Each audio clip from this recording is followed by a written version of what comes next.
Quand les militaires déposent leur tenue pour porter des costumes, ils continuent à se comporter comme des militaires. Je ne connais pas d'exception. Regardez la façon dont il allait déposer sa candidature. Vous avez vu l'escorte militaire, on dirait que c'est la Guinée qui partait en guerre contre les États-Unis. Mais est-ce que Alpha Condé, qui a forcé la Constitution pour avoir un troisième mandat, peut donner des leçons à quelqu'un qui, comme lui, a fait un coup d'État militaire, alors que lui, il avait fait un coup d'État constitutionnel? Il n'a pas de leçon à donner à Doumbouya. En Guinée, la transition a pris un nouveau visage, celui du général Doumbouya, devenu candidat. Mais derrière cette candidature, une question dérange. Les militaires peuvent-ils vraiment tourner la page de la caserne? Pour l'analyste politique Mamadou Diouf, les signes ne trompent pas. Même sans uniforme, le réflexe du commandement reste le même. Doumbouya venait à être élu. À quoi, selon vous, ressemblerait son mandat futur? Je n'ai pas encore une idée claire là-dessus, puisqu'il faut qu'il parle d'abord. Puisqu'on a vu quelqu'un qui était là, qui parlait de transition, qui disait qu'il ne va pas être candidat. Puisqu'il devient candidat, j'espère qu'il a un projet de société. J'espère qu'on nous présentera un programme écrit. Parce que moi, j'insiste tout le temps sur ça. Les déclarations qu'on jette par-ci, par-là, bon, on ne fait pas d'analyse avec ça, quoi. Est-ce qu'il faut s'attendre à une continuité militaire ou à une ouverture politique? Mais quand les militaires déposent leur tenue pour porter des costumes, ils continuent à se comporter comme des militaires. Je ne connais pas d'exception. Vous allez avoir un régime où vous allez savoir que celui qui est là, même s'il n'a plus de képi, même si son revolver n'apparaît pas, parce que je ne sais pas s'il en a ou pas, j'ai dit s'il n'apparaît pas, c'est un militaire. Regardez la façon dont il allait déposer sa candidature. Vous avez vu l'escorte militaire, on dirait que c'est la Guinée qui partait en guerre contre les États-Unis. Ben, si c'est comme ça qu'il devient, c'est comme ça qu'il est candidat. Ben, quand il sera président élu maintenant, ça va être comment? En tout cas, moi je ne m'attends pas à quelque chose d'extraordinaire de ce point de vue.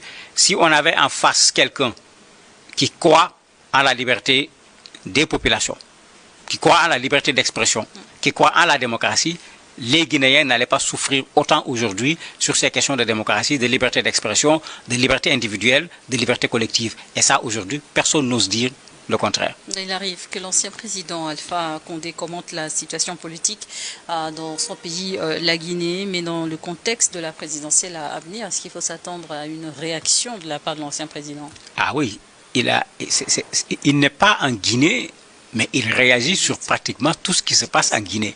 Ben, on peut comprendre sa réaction, puisque de façon générale, lui, je n'ose pas dire comment il traite le général Doumbouya, mais on le comprend également parce que c'est lui qui a été démis du pouvoir. Il y a du vrai quand même dans ce qu'il dit. Mais est-ce que Alpha Condé, qui a forcé la Constitution pour avoir un troisième mandat, peut donner des leçons à quelqu'un qui, comme lui, a fait un coup d'État militaire, alors que lui, il avait fait un coup d'État constitutionnel? Pour moi, un coup d'État, c'est un coup d'État.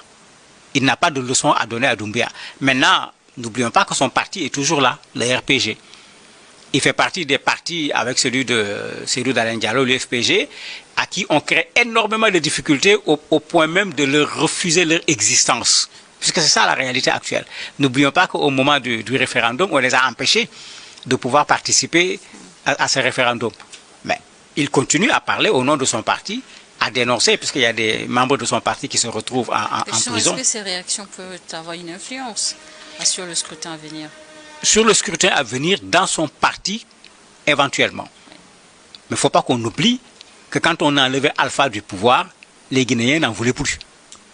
Donc, l'influence sur la Guinée de façon générale, je ne crois pas.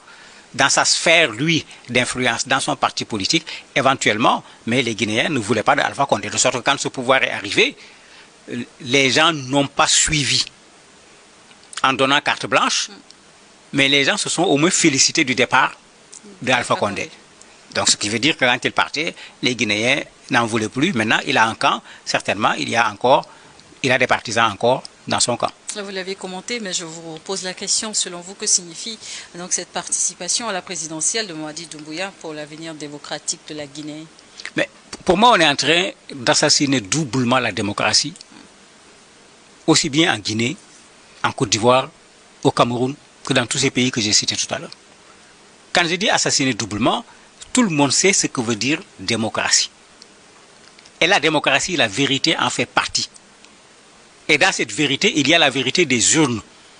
il y a la vérité, le fait qu'on donne la bonne information aux populations, pour que quand on va élire une personne, que les gens élisent en toute connaissance de cause. Mais ce que nous voyons aujourd'hui, où on fait tout pour organiser une élection, pour appeler ça démocratie, ce n'est pas de la démocratie. Il faut qu'on soit clair là-dessus. Et même quand les gens attaquent la démocratie, il faudrait qu'on sache qu'est-ce qu'on attaque. Est-ce que c'est la démocratie qu'on attaque? Ou bien est-ce que c'est une pratique de la démocratie qu'on est en train d'attaquer? Mais ce qui s'est passé en Guinée, comme ce qui s'est passé dans d'autres pays, on ne peut pas regarder ça et parler de démocratie et parler d'avenir de la démocratie, parce qu'on est en train d'assister aujourd'hui de plus en plus dans un certain nombre de pays, soit avec les militaires, soit avec les civils, à un assassinat de la démocratie. Merci. Bon, entre le coup d'État militaire de Doumbouya et le coup d'État constitutionnel d'Alpha Condé, la différence n'est peut-être qu'une question de méthode. Promettre la démocratie, puis verrouiller la compétition, c'est le même scénario qui se répète sous de nouveaux uniformes. Et pendant ce temps, la Guinée attend encore son véritable